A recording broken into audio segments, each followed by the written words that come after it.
Good morning, everybody. Welcome back to Broyans farm. Currently trying to get to Frank up there in the field. There is a very distinct path going through these soybeans, and I'm pretty sure it's from the dogs.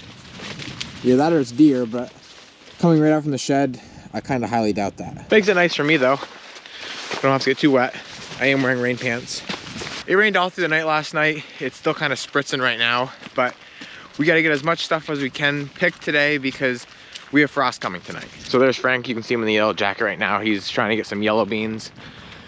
There's not a lot of them, or the green or the flat, but I said just pick whatever's fastest, and you know, that'll probably be it for them for the season. How you making out?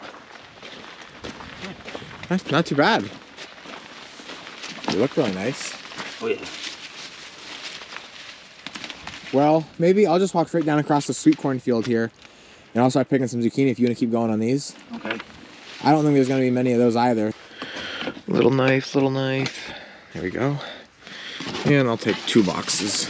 I'm thinking the zucchini aren't going to be too bad just because we had this warm weather lately. But I'm going to start down here in the Lebanese, and then I'll move into the yellow and then green. Basically, it's like a pond out here.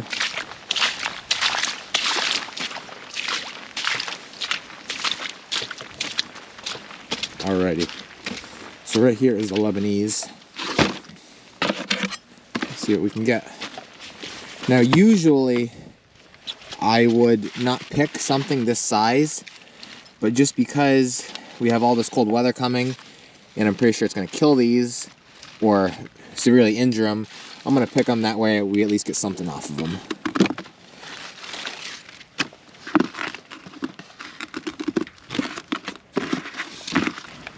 It's actually looking like they grew less than I thought they were going to.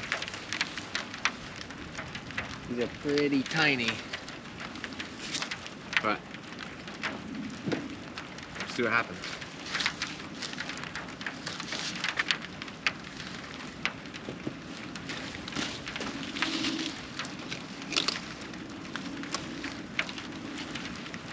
So I just finished the Lebanese. Actually did very well. They're obviously a little bit smaller than normal, but I got an entirely full box. That's like kind of ideal size. I have some bigger ones, and that's probably around the smallest. So now I'll try and get some of the yellow. This is smaller than what I would usually pick, but with frost coming, well, never mind, that's bad. I'm not gonna be too picky.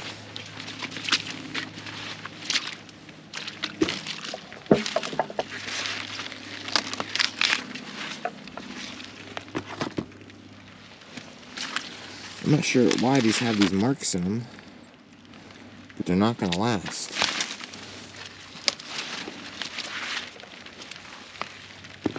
These are like, I don't know, a quarter the size what we usually pick them.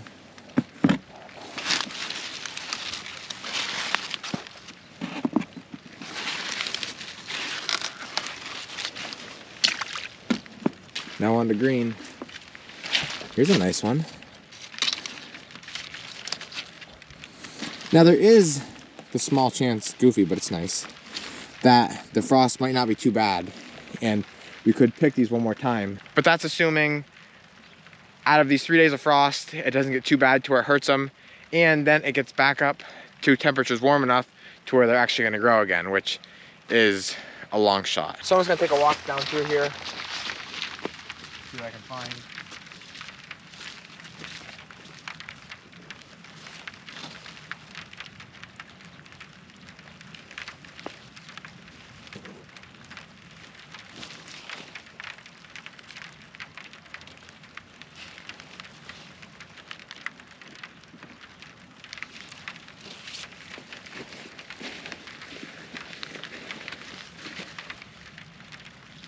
So I ended up getting 1 full box of zucchini, 1 full box of Gouda, and I'm pretty sure that patch behind me is done for the season. So up here by Frank, well, this is the green beans, and they switch over into flat. And really, I don't see much on these at all. There's like 2 or 3 beans on each plant. These are the Italian flat.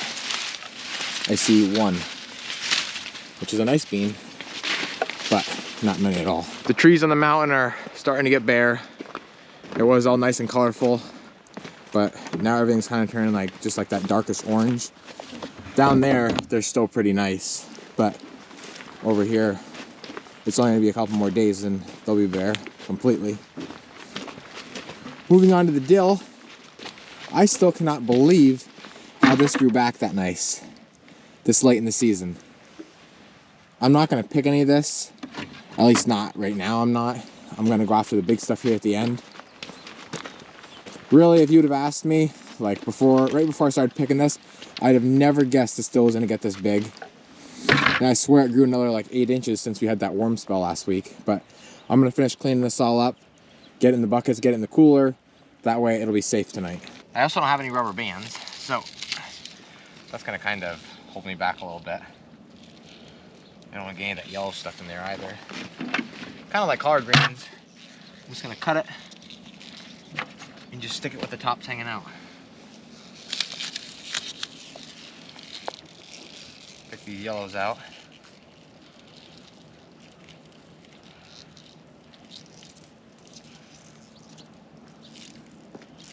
Oops.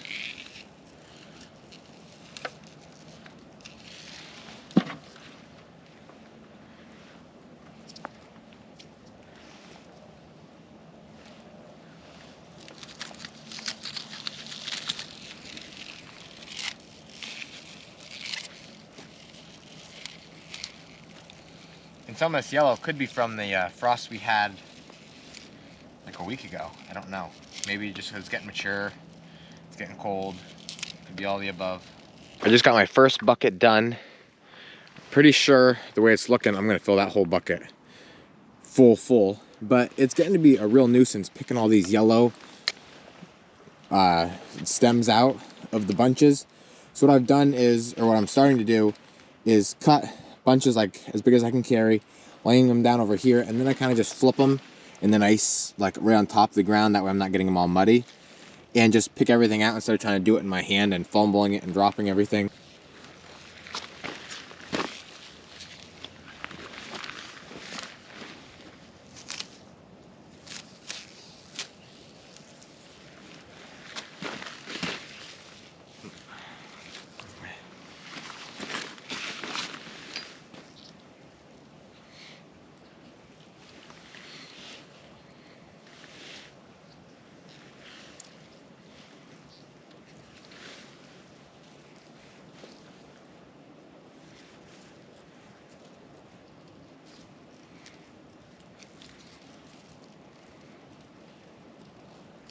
Looks like Frank was hammering. Wow, you got a full bucket. You must have been going to town. Yeah, I came to run with this stuff. Awesome. Alrighty, and we're pretty sure that's it for the beans for the season, unless they somehow make it through the frost. So it's the next day. We did have a frost last night. It wasn't too bad, and also the sun came out right away, burned it off real quick. So, like I said, it didn't hurt anything that was real important. We could probably get onto the peppers one more time, which I might do later on today if I have time. But like I said, we already have the cooler pretty full with everything that's gonna get hurt by it, so I'm really not worried. Frank is actually out in the plastic right now of the old pickles, cukes, and zooks. He's picking that up out, getting that rolled up, because once everything starts to really freeze, you know, we can't do those kind of jobs. So it's important to get that done now. Dad is grinding feed for the cows, which I'm gonna go over to him in a little bit. And then I am gonna start going around to all the edges of the fields where I have the header line for our drip tape, even though we didn't use it, and get that rolled up. That way when my dad wants to start chopping the fields, that's not in his way. We like to take things as long as we can. And when I say things, I mean like harvesting and just picking as much as we can, getting it stored so we can keep going to market and selling as much as possible. But there's a point in time where you just gotta call it quits and start doing all the winterizing, because that's a lot too. So here is where the 2 rows of plastic were. Frank's already got them rolled up into balls like that right there. We have one more row here, which I'm sure he's out there probably somewhere working on it. We don't use biodegradable plastic. Obviously, I know that's a thing, but there's a reason why. I've seen and did some research on it, and it doesn't break down within a year. So then next year when you want to go to farm that field again, because we don't have a ton of acres, it's in our way, and it doesn't, when you go to plow it and you go to disc it, it's gonna get all caught up in your equipment, and it's not something that we wanna deal with. So it's bad, but we have to just roll that up and throw it in the garbage and get rid of it that way, because we don't have enough land to just say, oh, let's just let this field sit for a year, let it biodegrade more, and then come into it the next year.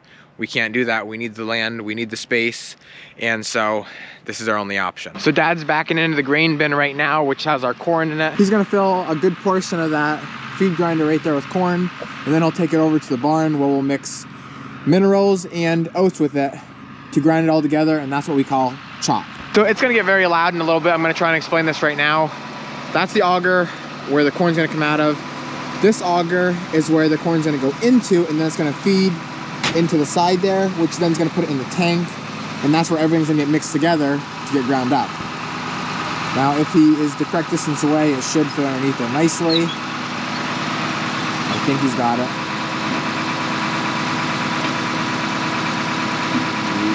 Yeah, okay, that's going to work. So we're going to turn this on in a minute, and then you'll see how this works. Inside of here is a magnet, so if there happen to be any kind of metal in here, that'll catch it, which is really cool.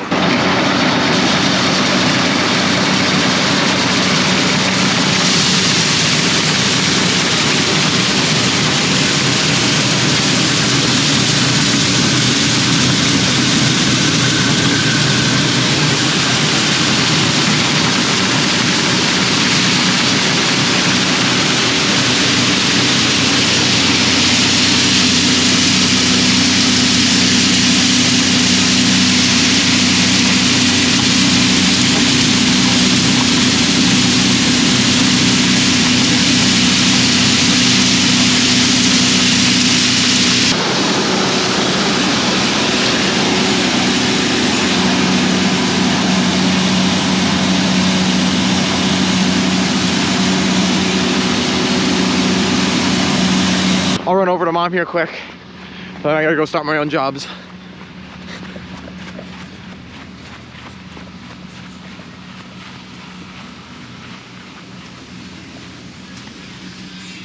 There's really not any good red ones on any of the plants at this point. We've got all them off. She's just going through now and getting any of the decent sized green tomatoes, kind of like this one right here. And even that one's got some weird markings on it. There's quite a few. She's not picking the tiny baby ones. Just like I said, the decent sized ones. It's gonna get really cold, I think, with like the next 2 nights here. And even if we close the sides, it could damage them. So we're not gonna take that kind of risk. We're just gonna get them off. We'll actually probably put them in our cooler because we know it's not gonna freeze in there. Got some pinks and greens. A lot of people ask us at market if those green ones are going to turn red. And if they're starting to turn a little bit, kind of like that one there on the side, they might. But if they're completely green, there's almost no chance that that's going to turn red before it starts to rot. I think there she got some here in the back. Wow, that's a really nice one. For October 31st. Can't ask for much more than that. There, now she's getting full.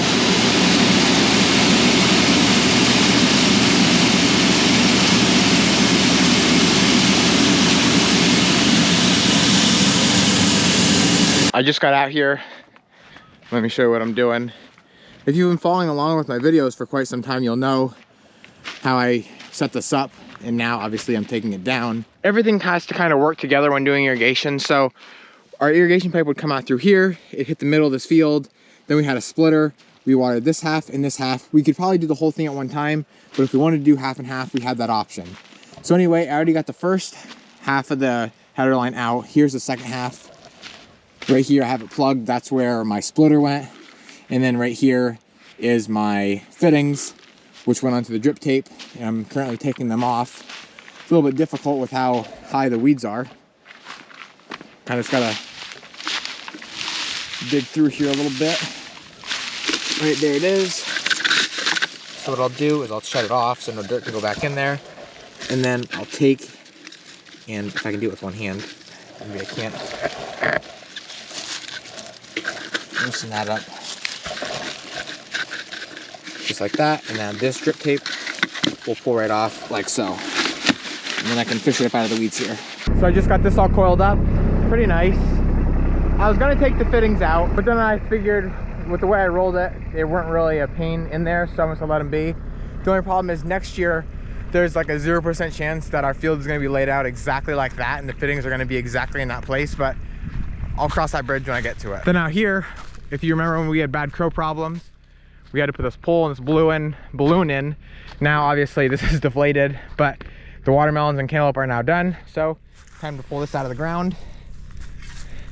Nothing can be in the fields when Dad wants to mow, so it's all got to come out, and now is the perfect time. Okay, so we got all the minerals and oats in there. Now he's going to start dumping it into our chop room.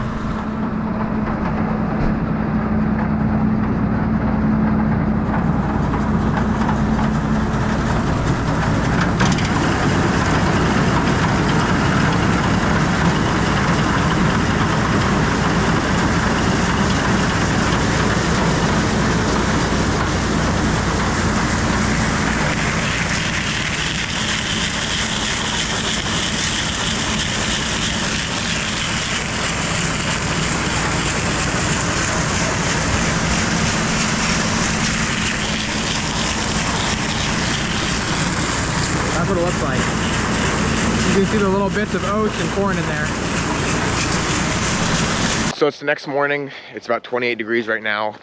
We did get a pretty good frost. Now it is a clear morning, so the sun's gonna come out and burn it off real quick. But if you heard me explain before, this is why weeds are kind of a real nice thing this time of year. Look how underneath that bush the frost really isn't laying. Like the grass is a lot greener, meaning that there's no frost there. And that's because underneath there, I don't know if it's just, I don't know how that works, but it just doesn't freeze. I don't know if it keeps it a little bit warmer. And so that's the same way it works in the field when we have weeds around our peppers or eggplant, anything like that. It doesn't freeze so bad, at least the first couple frosts. So that's why sometimes, you know, it's not so bad to have weeds. With that being said, that's what I'm gonna call it a wrap for this video. As always, thank you guys for watching, and always remember it ain't much, but it's honest work.